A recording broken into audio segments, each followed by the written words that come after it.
प्रधानमंत्री ने राज्यसभा में राष्ट्रपति के अभिभाषण पर दिया जवाब। कहा, कोरोना काल में 80 करोड़ से भी अधिक देशवासियों को मुफ्त राशन देकर दुनिया के सामने प्रस्तुत किया उदाहरण। जनजातीय मामलों के केंद्रीय मंत्री अर्जुन मुंडा ने राज्यसभा में SC/ST की सूची में संशोधन का बिल किया पेश। राज्य के 10 जातियों को मिलेगा लाभ। राज्य में पिछले 24 घंटे में कोविड के 280 नए संक्रमितों की पहचान। 473 हुए स्वस्थ। सक्रिय मामलों की संख्या घटकर हुई 2421। और पश्चिमी विक्षोभ का झारखंड में दिखेगा असर। राज्य के कई हिस्सों में 9 और 10 फरवरी को गरज के साथ बारिश और वज्रपात के साथ बारिश की संभावना।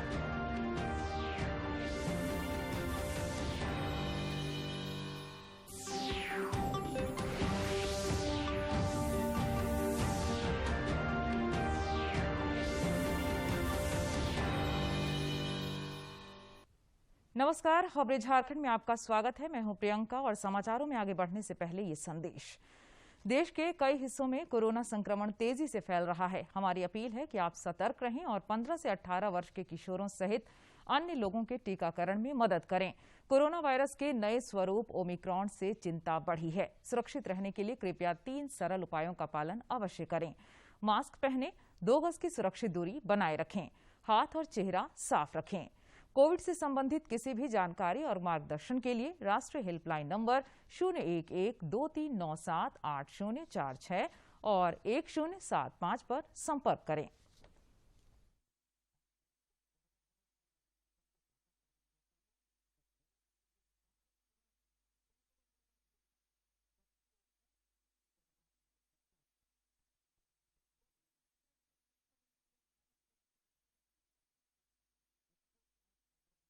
राज्यसभा में राष्ट्रपति के अभिभाषण पर धन्यवाद प्रस्ताव पर हुई चर्चा का जवाब दे रहे हैं।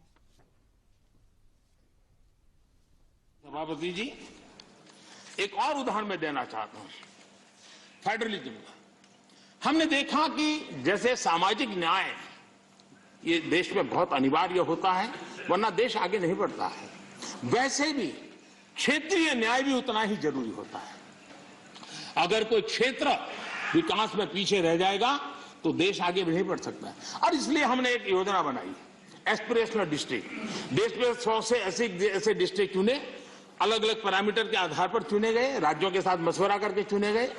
और उन 100 से अधिक जो डिस्ट्रिक्ट हैं वो राज्य के जो एवरेज डिस्ट्रिक्ट है उसकी बराबरी तो कम से कम आ जाए तो बोझ कम हो जाएगा। और उस काम को हमने किया और आज मैं बड़े संतोष के साथ कहूंगा, बड़े गौरव के साथ कहूंगा, योजना का विचार भले भारत सरकार को आया, लेकिन एक राज्य को छोड़कर के सभी राज्यों ने इसको ओन किया। 100 से अधिक जिलों की स्थिति बदलने के लिए केंद्र सरकार, राज्य सरकार और जिला इकाई आज मिलकर के काम कर रहे हैं। और उसमें सभी दलों की सरकार वाले राज्य हैं, ऐसा नहीं है कि वो भारतीय जनता पार्टी के राज्य वाले सरकारें हैं। और सबने मिलकर के इतने उत्तम परिणाम दिए हैं कि बहुत कम समय में एस्पिरेशनल डिस्ट्रिक्ट कई पैरामीटर में अपने राज्य की एवरेज से भी कुछ आगे निकल गए हैं। और ये मैं समझता हूं कि उत्तम से उत्तम काम है।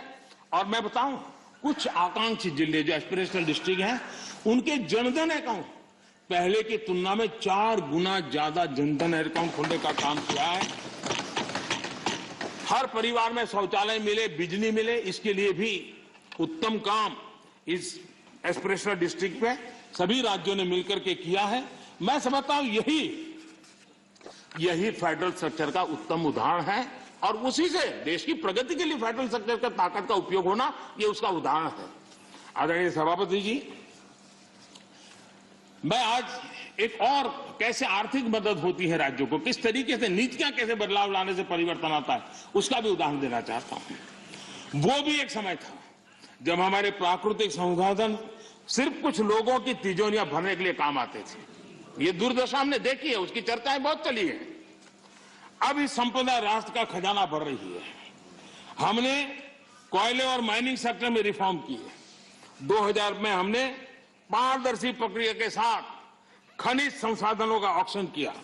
हमने रिफॉर्म्स की प्रक्रिया को जारी रखा, जो जैसे वैध लाइसेंस की बिना चार्ज के ट्रांसफर 50% प्रोड्यूसर्स की ओपन मार्केट में सेल बिक्री, अर्ली ऑपरेशनलाइजेशन पर 50% रिबेट, बीते एक साल में माइनिंग रेवेन्यू लगभग 14,000 करोड़ रुपए से बढ़कर लगभग 35,000 करोड़ रुपए पर पहुंचा है। ऑक्शन से जितना भी रेवेन्यू आया वो राज्य सरकारों को मिला है। ये निर्णय किया है। सबसे बड़ी बात ये है, ये सुधार जो लागू हुए हैं। इससे पहले कल लोकसभा में राष्ट्रपति के अभिभाषण पर धन्यवाद प्रस्ताव पर हुई चर्चा का जवाब देते हुए प्रधानमंत्री ने कहा कि एनडीए शासन के तहत भारत कोविड महामारी के बावजूद दुनिया की सबसे तेजी से विकासशील अर्थव्यवस्था के रूप में आगे बढ़ रहा है।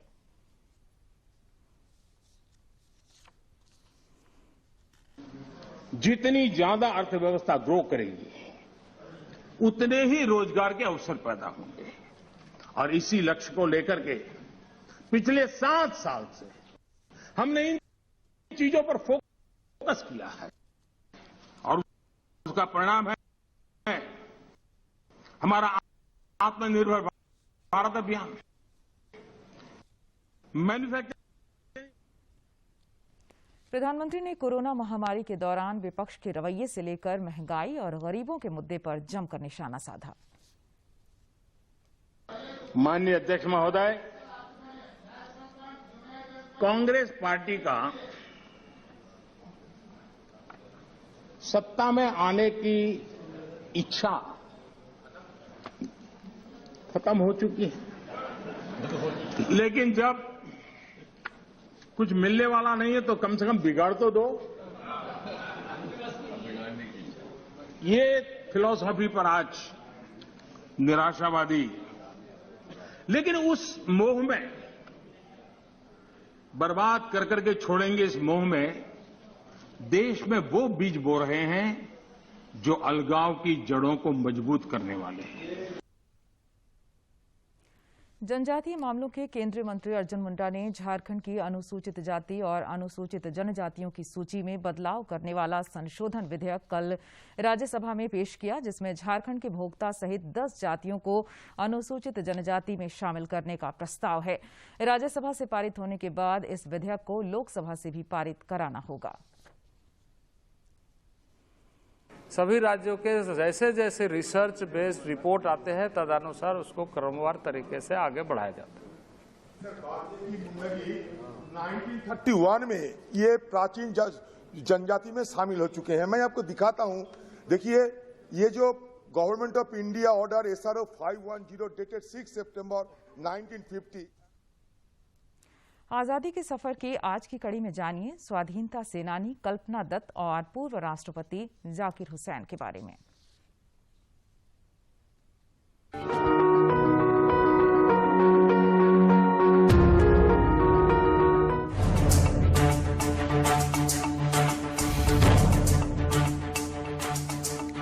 आज की कड़ी में हम श्रद्धांजलि अर्पित कर रहे हैं स्वाधीनता सेनानी कल्पना दत्त को, जिनका निधन 8 फरवरी 1995 को हुआ था। कल्पना दत्त सूर्यसेन के क्रांतिकारी संगठन इंडियन रिपब्लिकन आर्मी की सदस्य थी।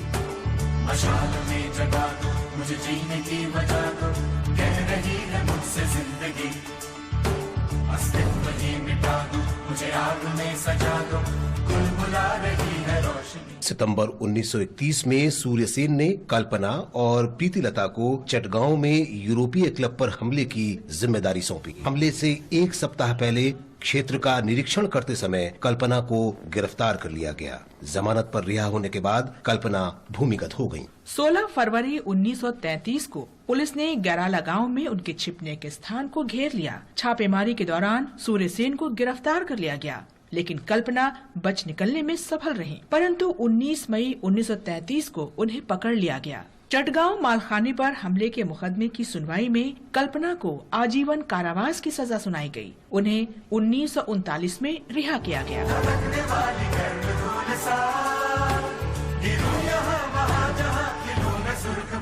कल्पना ने 1940 में कलकत्ता विश्वविद्यालय से स्नातक डिग्री ली। उन्होंने बांग्ला भाषा में आत्मकथा लिखी, जिसे अंग्रेजी में चटगांव आर्मरी रेडर्स रिमिनेंसेस के नाम से अनुदित किया गया। महान स्वतंत्रता सेनानी को शत शत नमन।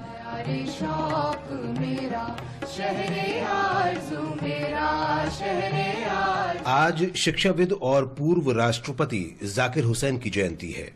उनका जन्म 8 फरवरी 1897 को हैदराबाद में हुआ था। महात्मा गांधी की अपील पर जाकिर हुसैन ने अलीगढ़ में मुस्लिम नेशनल यूनिवर्सिटी की स्थापना में सहायता की, जिसे बाद में दिल्ली लाया गया और जामिया मिलिया इस्लामिया नाम रखा गया। वे 1926 से 1948 तक इसके कुलपति रहे। ये संस्थान ब्रिटिश शासन से भारत को स्वाधीन कराने के संघर्ष से जुड़ा रहा। इसने महात्मा गांधी और हकीम अजमल खान के विचारों के अनुरूप मूल्य आधारित शिक्षा प्रदान की। गांधी जी के निमंत्रण पर जाकिर हुसैन बुनियादी शिक्षा पर राष्ट्रीय समिति के अध्यक्ष भी बने। स्कूलों के लिए गांधीवादी विचारधारा पर आधारित पाठ्यक्रम तैयार करने के लिए 1937 में ये समिति बनाई गई थी। स्वतंत्रता के बाद जाकिर हुसैन 1948 में अलीगढ़ मुस्लिम विश्वविद्यालय के कुलपति बन गए। उन्हें 1957 में बिहार का राज्यपाल नियुक्त किया गया। 1962 में वे देश के उपराष्ट्रपति और 1967 में राष्ट्रपति निर्वाचित हुए। राष्ट्रपति के पद पर रहने के दौरान ही 3 मई 1969 को जाकिर हुसैन का निधन हो गया। जाकिर हुसैन को भावभीनी श्रद्धांजलि। आज हम सबसे युवा शहीदों में से एक लक्ष्मण भीकाजी गोडबोले को याद कर रहे हैं। वे 8 फरवरी 1943 को शहीद हुए थे। भीकाजी का जन्म 1927 को महाराष्ट्र के अकोला शहर में हुआ था। स्कूल के दिनों में ही अगस्त 1942 में भारत छोड़ो आंदोलन के दौरान पर्चे बांटते समय अंग्रेजों ने उन्हें गिरफ्तार कर लिया। उन पर्चों में अंग्रेजों से भारत छोड़ने की मांग की गई थी। उन्हें 6 महीने के सश्रम कारावास की सजा हुई। वे पुलिस की जबरदस्त यातना नहीं सह सके और 8 फरवरी 1943 को उनका निधन हो गया। महान शहीद को हमारा नमन।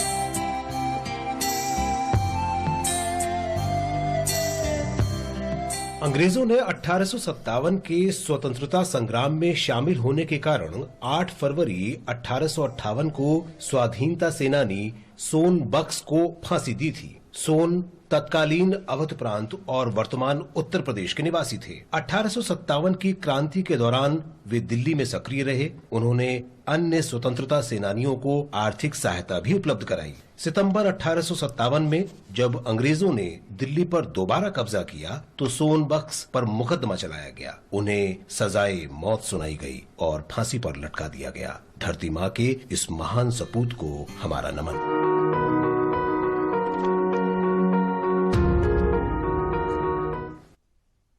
और अब कुछ खबर राज्य के विभिन्न जिलों से।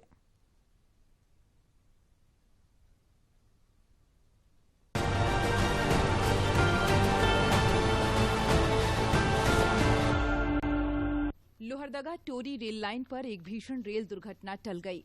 बताया गया है कि एक तेज रफ्तार ट्रक ने रेलवे फाटक को क्षतिग्रस्त कर दिया, जिससे फाटक पूरी तरह उखड़ गया। पलामू के उपायुक्त शशि रंजन ने राजस्व संग्रहण कार्य की समीक्षा की। इस दौरान उपायुक्त ने लक्ष्य के अनुरूप राजस्व संग्रहण करने को लेकर सभी पदाधिकारियों को निर्देशित किया। उन्होंने कहा कि चालू वित्तीय वर्ष खत्म होने में अब कुछ ही माह बचे हैं। ऐसे में सभी रुकावटों को दूर करते हुए लक्ष्य के प्रति केंद्रित रहें। पलामू जिले में अवैध रूप से संचालित ईंट भट्ठों पर खनन टास्क फोर्स की कार्रवाई लगातार जारी है। इसी कड़ी में पांडु थाना के मौजा कांति में अवैध रूप से संचालित किए जा रहे चलंत चिमनी को ध्वस्त कर दिया गया और संचालकों के विरुद्ध पांडु थाने में प्राथमिकी भी दर्ज कराई गई है। पश्चिमी सिंहभूम के उपायुक्त अनन्य मित्तल और पुलिस अधीक्षक अजय लिंडा की उपस्थिति में सड़क निर्माण योजनाओं को लेकर संबंधित एजेंसियों के साथ बैठक हुई। बैठक में सड़क निर्माण कार्य में गति लाने और सुरक्षात्मक दृष्टिकोण पर विस्तृत चर्चा हुई। पश्चिमी सिंहभूम के उपायुक्त अनन्य मित्तल की अध्यक्षता में अग्रणी बैंक प्रबंधकों के साथ योजना की समीक्षा की गई। बैठक में यह जानकारी दी गई कि जिले को आवंटित लक्ष्य 88 के विरुद्ध 300 से अधिक आवेदन विभिन्न बैंकों को अग्रसारित किया गया था। जमशेदपुर में आजसू पार्टी की ओर से जन संग्रह धन संग्रह अभियान की शुरुआत की गई। अभियान के तहत शहर के कई प्रतिष्ठित लोग एवं व्यवसायियों ने पार्टी की सदस्यता।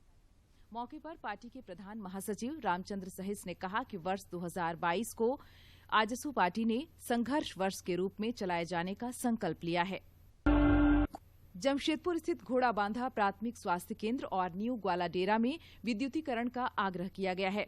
इसे लेकर भाजपा नेताओं की ओर से जिले के उपायुक्त, सिविल सर्जन और विद्युत विभाग के कार्यपालक अभियंता को ज्ञापन सौंपा गया है। जामताड़ा के उपायुक्त फैज अक अहमद मुमताज की अध्यक्षता में केंद्र और राज्य संचालित योजनाओं को लेकर समीक्षात्मक बैठक हुई। बैठक में कृषि, पशुपालन, JSLPS, पंचायती राज, खाद्य आपूर्ति समेत अन्य विकास योजनाओं की चर्चा हुई। सिमडेगा स्थित केला घाट, दनगद्दी, केतुंगा धाम जैसे पर्यटक स्थलों को दिया गया नया स्वरूप न सिर्फ पर्यटकों को अपनी ओर बरबस आकर्षित कर रहा है, बल्कि स्थानीय लोगों की आजीविका भी सशक्त हो रही है। दुमका देवघर मुख्य मार्ग पर जरमुंडी थाना क्षेत्र अंतर्गत जमुआ दुधानी के बीच श्रद्धालुओं से भरी बस कल देर रात दुर्घटनाग्रस्त हो गई। हादसे में बस में सवार 35 लोग घायल हो गए हैं। बस में सवार सभी लोग बासुकीनाथ में पूजा करने के बाद बिहार की नालंदा जिले के अस्थमा गांव लौट रहे थे।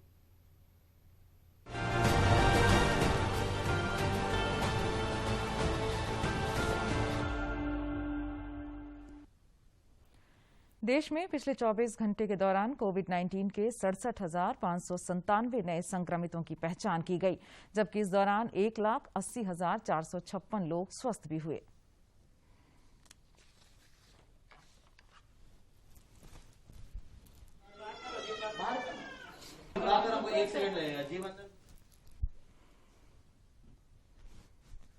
इधर झारखंड में पिछले 24 घंटे के दौरान कोरोना के 280 नए संक्रमितों की पहचान की गई, जबकि इस दौरान 473 लोग स्वस्थ भी हुए। इसके साथ ही राज्य में सक्रिय मामलों की संख्या घटकर 2,421 रह गई है।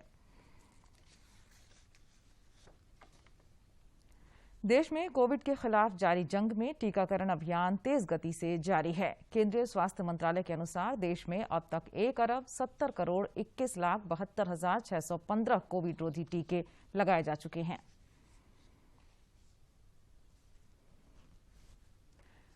HEC मजदूर संघ के एक शिष्टमंडल ने राज्यपाल रमेश बैस से मुलाकात कर HEC की दयनीय स्थिति से अवगत कराया। श्रमिक संगठन के प्रतिनिधियों ने बताया कि HEC को वर्क ऑर्डर की कमी नहीं है, सिर्फ कार्यशील पूंजी के अभाव में HEC उत्पादन लक्ष्य को पूरा करने में असमर्थ है।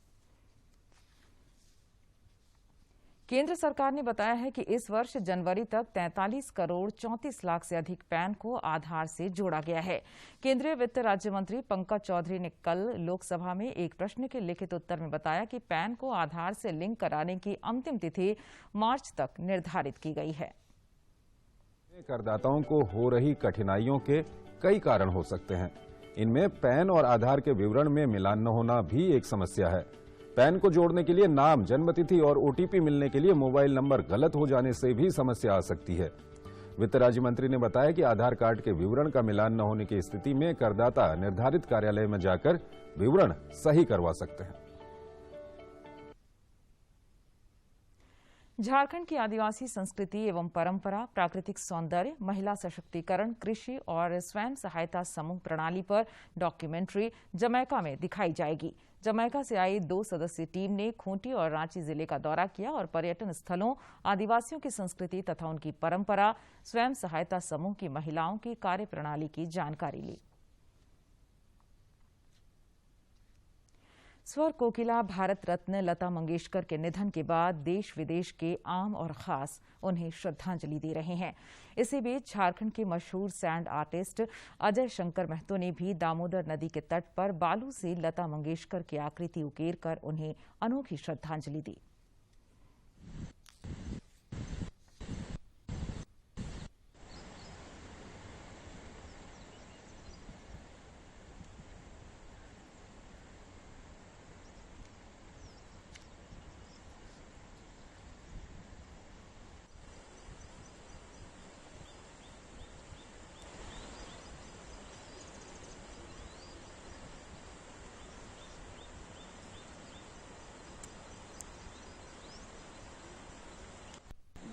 भारत रत्न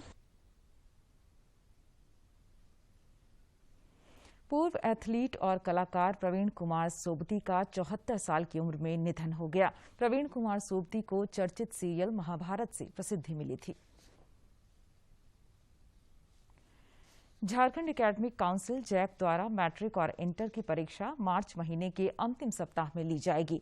इस संबंध में स्कूली शिक्षा विभाग द्वारा जैक सचिव को आवश्यक दिशा निर्देश दिया गया है। इसमें कहा गया है कि कोविड गाइडलाइन के अनुसार दोनों टर्म की परीक्षा एक साथ ली जाएगी। प्रदेश कांग्रेस के विधायक पार्टी के वरिष्ठ नेता राहुल गांधी की पाठशाला में शामिल हो रहे हैं। बैठक में प्रदेश प्रभारी अविनाश पांडे, प्रदेश अध्यक्ष राजेश ठाकुर और प्रदेश कार्यकारी अध्यक्ष शामिल हो रहे हैं। राहुल गांधी बैठक में पार्टी के ताजा हालात और सरकार के साथ समन्वय तथा पार्टी के घोषणा पत्र में हो रहे जन की जानकारी लेंगे। झारखंड कर्मचारी चयन आयोग 583 उत्पाद सिपाहियों की नियुक्ति करेगा। आयोग के विज्ञापन के अनुसार इसके लिए 25 फरवरी से 26 मार्च तक ऑनलाइन आवेदन भरे जाएंगे। राज्य से मैट्रिक पास अभ्यर्थी ही इसके लिए आवेदन कर सकते हैं। फॉर्म जमा करने की अंतिम तिथि 29 मार्च निर्धारित की गई है। फरवरी महीने में पिछले 2 दिनों से रांची में काफी ठंड पड़ रही है। इस सीजन फरवरी में अब तक का सबसे ठंडा दिन सोमवार रहा। रांची स्थित भारतीय मौसम विज्ञान विभाग के वैज्ञानिक अभिषेक आनंद ने बताया कि पश्चिमी विक्षोभ का असर झारखंड में पड़ने वाला है। इसके साथ ही साइक्लोनिक सर्कुलेशन बना हुआ है, जिसकी वजह से रांची समेत राज्य के कई हिस्सों में 9 और 10 फरवरी को गरज के साथ बारिश और वज्रपात की संभावना है। मौसम शुष्क रहा है, ड्राई रहा है और जो सबसे अधिक अधिकतम तापमान है वो 26.8 डिग्री सेल्सियस चाईबासा में रिकॉर्ड किया गया है और जो सबसे कम न्यूनतम तापमान है वो 7 डिग्री सेल्सियस गढ़वा के कृषि विकास केंद्र में रिकॉर्ड किया गया है। और मुख्य शहरों के जो न्यूनतम तापमान है वो रांची में 8.1 डिग्री सेल्सियस, जमशेदपुर में 11 डिग्री सेल्सियस, डाल्टनगंज में 8.3 डिग्री सेल्सियस, बोकारो थर्मल में 8.1 डिग्री सेल्सियस, साहिबगंज में 8.8 डिग्री सेल्सियस, देवघर में 8.7 डिग्री सेल्सियस रिकॉर्ड किया गया। अब बात करें सिनोप्टिक फीचर की, तो 8 तारीख से एक नया पश्चिमी विक्षोभ और उससे जुड़ा साइक्लोनिक सर्कुलेशन है वो उत्तर पश्चिम भारत में सक्रिय होने वाला है, जिसकी वजह से 9 और 10 में झारखंड में भी आइसोलेटेड टू स्कैटर्ड रेनफॉल होने की संभावना जताई जा रही है। अब बात करते हैं अगले 5 दिनों का मौसम पूर्वानुमान का, तो इस प्रकार है कि 7, 8 ये 2 दिन जो राज्य में शुष्क रहेंगे, ड्राई रहेंगे और 9 तारीख से जो मौसम में आपको तब्दीली देखने को मिलेगी। 9 तारीख के सेकेंड हाफ से जो बादलों का आगमन झारखंड की तरफ होगा और सेकेंड हाफ से आपको मौसम गतिविधियों में आपको चेंज देखने को मिलेगा। तो 9 तारीख को सेकेंड हाफ से आपको चेंज देखने को मिलेगा और 9 तारीख में दूरदर्शन झारखंड पर पल पल की खबरों से जुड़े रहने के लिए आप हमारे social media platform Twitter, Facebook और यूट्यूब से जुड़ सकते हैं, क्योंकि खबरों से जितना बाखबर रहना जरूरी है उससे ज्यादा जरूरी है सटीक, संतुलित और निष्पक्ष समाचार। हमारा ट्विटर हैंडल है DD न्यूज झारखंड और फेसबुक पेज है RNU DDK। आप हमें YouTube channel Jharkhand DD news पर भी देख और सुन सकते हैं।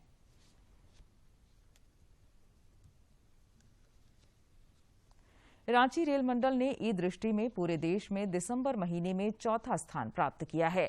देश में रेलवे के 68 मंडल हैं, जिसमें पहला स्थान अजमेर को मिला है। वहीं रांची रेल मंडल ने पहली बार प्रथम 5 में स्थान प्राप्त किया है, जबकि धनबाद मंडल को तीसरा स्थान प्राप्त हुआ है। रांची जिला प्रशासन द्वारा ट्रांसजेंडर को मुख्यधारा से जोड़ने का लगातार प्रयास किया जा रहा है। इसी कड़ी में उप विकास आयुक्त विशाल सागर ने उच्च स्तरीय बैठक कर ट्रांसजेंडर कम्युनिटी को विभिन्न योजनाओं का लाभ दिलाने के लिए उनके आधार कार्ड एवं ट्रांसजेंडर सर्टिफिकेट बनाने, आश्रय उपलब्ध कराने, कोविड-19 टीकाकरण और स्वास्थ्य जांच से संबंधित विषयों पर चर्चा करते हुए जिला समाज कल्याण पदाधिकारी को आवश्यक दिशा निर्देश दिए। भारतीय पुरुष हॉकी टीम आज दक्षिण अफ्रीका के पोचेफस्ट्रूम में FIH प्रो लीग टूर्नामेंट में फ्रांस के साथ मैच से अपना अभियान शुरू करेगी। मैच भारतीय समयानुसार रात 9:30 बजे से शुरू होगा। टीम बुधवार को दक्षिण अफ्रीका के खिलाफ मैदान में उतरेगी। टोक्यो ओलंपिक में कांस्य पदक विजेता और दुनिया की तीसरे नंबर की भारतीय हॉकी टीम इस टूर्नामेंट में अपना सर्वश्रेष्ठ प्रदर्शन देने के लिए तैयार है। कप्तान मनप्रीत सिंह ने कहा कि खिलाड़ी फ्रांस के खिलाफ इस मुकाबले को लेकर रोमांचित हैं। हम अच्छा प्रदर्शन करना चाहते हैं और साल की शुरुआत में ही अच्छी लय हासिल करना चाहते हैं। कोरोना का खतरा अभी टला नहीं है। दूरदर्शन झारखंड आप सबों से अपील करता है कि आप खुद भी मास्क पहनें तथा दूसरों को भी मास्क पहनने के लिए प्रेरित करें और सामाजिक दूरी के दिशा निर्देशों का पालन करें। मास्क के उपयोग को लेकर सभी के सहयोग से मास्क अप इंडिया अभियान की शुरुआत हुई है, जो डीडी न्यूज और उससे जुड़े सोशल मीडिया पर जारी रहेगा। कोरोना को हराना है, मास्क जरूर लगाना है। दूरदर्शन झारखंड अब आपके लिए हर रविवार शाम 5 बजे 47 समाचार पत्रिका पेश कर रहा है। इस 15 मिनट के 47 समाचार पत्रिका में आपको हफ्ते भर की खबरों का सार मिलेगा। और अब अंत में मुख्य समाचार एक बार फिर। प्रधानमंत्री ने राज्यसभा में राष्ट्रपति के अभिभाषण पर दिया जवाब। कहा, कोरोना काल में 80 करोड़ से भी अधिक देशवासियों को मुफ्त राशन देकर दुनिया के सामने प्रस्तुत किया उदाहरण। जनजातीय मामलों के केंद्रीय मंत्री अर्जुन मुंडा ने राज्यसभा में SC/ST की सूची में संशोधन का बिल किया पेश। राज्य की 10 जातियों को मिलेगा लाभ। राज्य में पिछले 24 घंटे में कोविड के 280 नए संक्रमितों की पहचान। 473 हुए स्वस्थ। सक्रिय मामलों की संख्या घटकर हुई 2421। और पश्चिमी विक्षोभ का झारखंड में दिखेगा असर। राज्य के कई हिस्सों में 9 और 10 फरवरी को गरज के साथ बारिश और वज्रपात की संभावना।